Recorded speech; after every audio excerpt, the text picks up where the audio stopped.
একটা প্রশ্ন আজ সোশ্যাল মিডিয়ায় ঝড় তুলেছে। তবে কি সংসদে যাচ্ছেন হাসনাত আবদুল্লাহ? রাজনীতি থেকে এতদিন দূরে থাকা এই নামটি হঠাৎ কেন আলোচনায়? এর পেছনে কি কোনো বড় পরিকল্পনা আছে, নাকি সবই গুজব? ভিডিওটি শেষ পর্যন্ত দেখুন, কারণ সত্যটা শুনলে আপনি নিজেও অবাক হবেন।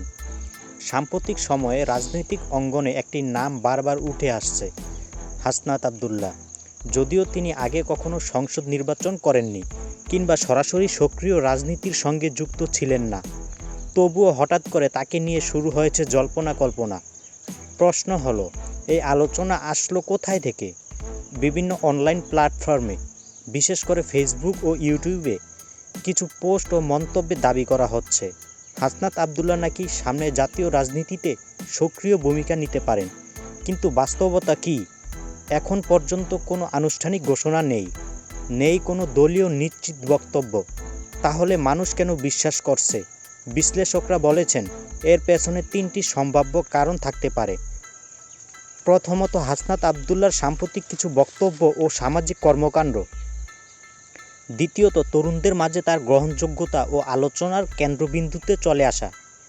তৃতীয়ত, দেশের বর্তমান রাজনৈতিক পরিস্থিতিতে নতুন মুখের প্রতি মানুষের আগ্রহ।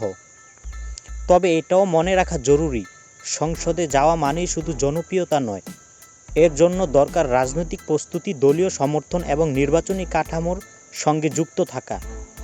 এই মুহূর্তে যেটা বলা যায়, হাসনাত আবদুল্লাহকে নিয়ে সংসদে যাওয়ার বিষয়টি এখনও চূড়ান্ত অনুমান ও আলোচনা পর্যায়ে আছে, কোনো সত্য নয়।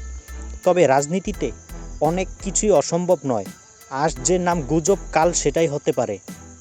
হেডলাইন: হাসনাত আবদুল্লাহ সত্যি সংসদ পথে হাঁটবেন কিনা সেটা সময় বলে দিবে। আপনার কি মনে হয়, হাসনাত আবদুল্লাহ কি ভবিষ্যৎ সংসদে যেতে পারেন? মতামত কমেন্টে জানান। ভিডিও ভালো লাগলে লাইক দিন, আর এমন বিশ্লেষণ পেতে চ্যানেলটি সাবস্ক্রাইব করতে ভুলবেন না।